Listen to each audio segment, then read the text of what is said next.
All right, guys. So in this first part, I'm going to go over importing a character, and I'm going to go over the different parts of skeletal meshes. So there's a few different ways you can import a character. So you can press this import button right here. You can right click and go to import to current folder right here, or you can just drag and drop the files here. So I'm just going to go to the import button here, and I'm going to go to my desktop where I have a folder with the UE4 mannequin and UE5 mannequin. I'm just going to import the UE4 mannequin for now.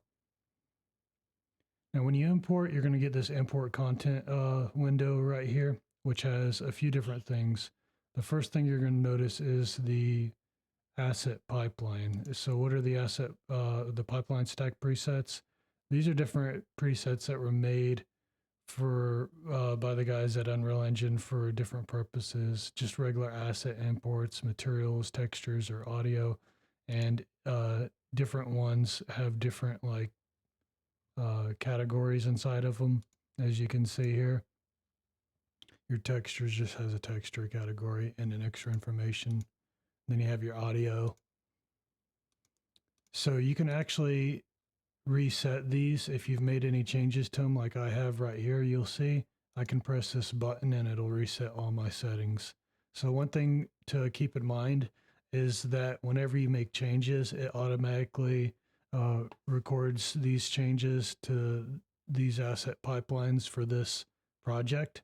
So if you want to know where these asset pipeline stack presets are, you can go to, and I'll just maximize this. You can go to edit and project settings and search for project. Actually search for, pipeline. And you'll see when we search for things, you'll see it tells you where it's at. It's under the engine category, and it's under a sub entry in the engine category called interchange. So if you look over here, you have project, game, and engine. And then further down, you have editor, platforms, and plugins. So some plugins have data here too as well that you can alter from your project settings. So if we come up here to the engine and we look down for I, you'll see that we have the interchange right here, and we can go directly to that. If we know where it is, we won't have to search for it.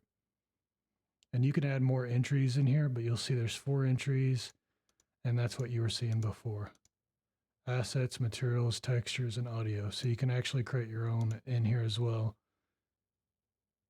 for different purposes. So maybe you have a specific way you want certain characters to be imported, and you could have a preset specifically for them. So with that out of the way, now you understand that part of it and why we have that. There's also this button here that a lot of people overlook. If you come up here, you'll have different settings like force front access. It'll it'll try to reorient the forward-facing axis of the character when it brings it in to be X. So you have your asset name here. You can give it a different name. Otherwise, it'll just name it after the file. You have an offset translation. You can offset it when you're importing it. This is normally not used. It's recommended to position things within your scene from Maya or Blender or wherever before you export it. In most cases, you want things zeroed out. So you don't want the root bone of the character to be offset 500 and rotated and stuff like that. You want all that stuff to be zeroed out normally. But if you need your character to have a specific alignment when it's brought into Unreal Engine, you can add a rotational offset on the Z. And that one is a common use case that I see people using from time to time. You have an offset uniform scale. You can scale it up and down, but again, normally stuff like that is better off done within your third-party applications such as Maya or Blender. That's normally where scales are set. and then they're applied before they're exported. Let's see. So if you're importing an animation, normally it'll automatically check the import only animation for you. But if it doesn't, you can manually check this and then select the skeleton that you want this animation to be applied to. This is going to assume that the animation was made for that skeleton, that the bone rotation, reference pose, and naming convention are all the same. If it is not, you're going to have problems when you import it onto that skeleton. Use T0 as ref pose. Now, a lot of people don't know what this is, but what that basically means is track 0 as ref pose. It'll use the first frame of the first track as the reference pose. Some applications do this, such as character creator. So the characters in here, they have their own reference pose, but whenever you export them for Unreal Engine, it'll add a track with the Unreal Engine pose.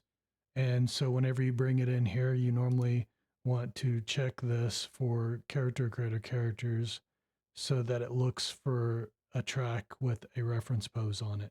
Otherwise, it'll put them in their default uh, character creator reference pose. So I'll go over more detail regarding reference poses in an upcoming video. But right now I'm just mostly covering some of the important stuff inside of here that you want to take note of.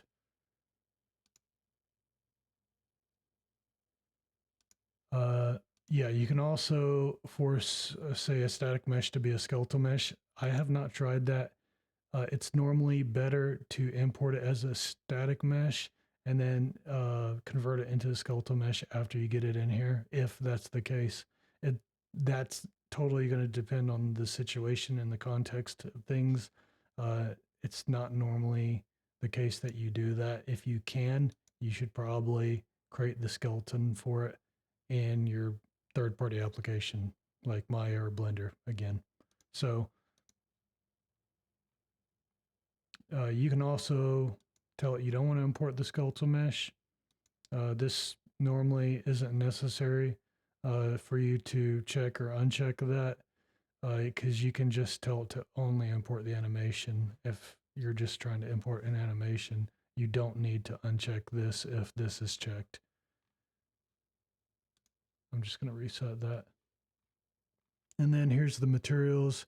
You can tell it to search for it locally, under the parent, under root, all assets, or you can tell it don't search for materials, or you can just disable that. You can set it to assign materials directly to it or to create material instances and then assign those. So I'm not going to go into material instances. This isn't a materials lecture, so you can look that up. There's a lot of information on that stuff. It's pretty common knowledge, all the material side of things. And right here, import textures or don't. Okay, so under animations, this animation category, whenever you're importing these, you always normally want to import the bone tracks.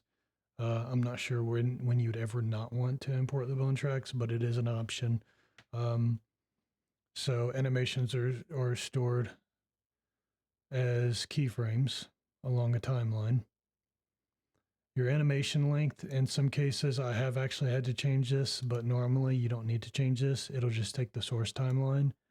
With iClone animations, there have been times where if I imported it with source timeline, it would import way too many frames, sometimes blank frames that just didn't have any animation on it. I'm not sure why in terms of that, but I do know that switching this to animated time or set range in some cases would correct that. I believe this used 30 hertz to bake bone animations is, I believe what it does is it takes the animation and it forces it to be 30 frames per second, but don't quote me on that. I haven't looked into that. That's something I don't recall if that was in earlier versions or not. Anyway, yeah, so it says samples all animation curves to 30 frames per second. So I'm assuming that's what it does. So in case you weren't aware that inside of Unreal Engine, animations are played at 30 frames per second, regardless of the actual frame rate in which you import them. So that's important for you to understand. So unless you're playing them on in a sequencer for a cinematic, you don't have control over that. It's going to play them at 30 frames per second. So if it's playing in game, it'll be 30 frames per second. As far as I know, there's no way to change that. But on the sequencer, which is normally used for cinematics, you can set the frame rate to higher numbers. I'm not even sure what the number is, but if we come over here, I'll just do this real quick. Yeah, so it goes up to 240, but it looks like you can set a custom one too. Incompatible rates. It looks like it has some incompatible ones listed that might be used in some situations. I have seen 29.97 used before instead of 30 frames per second, but it's probably better to try to match it to one of these expected frame rates. Like I said, if it's in game, it's going to be 30 regardless. So just keep that in mind.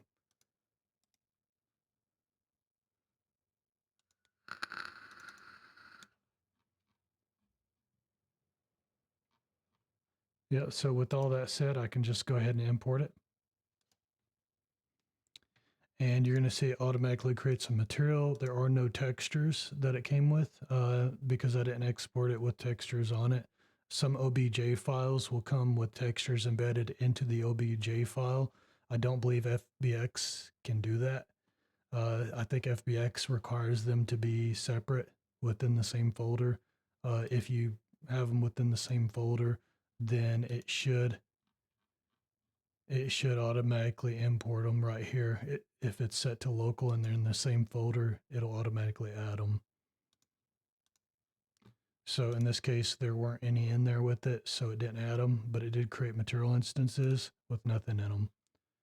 So it looks like it assigned a default engine material to it.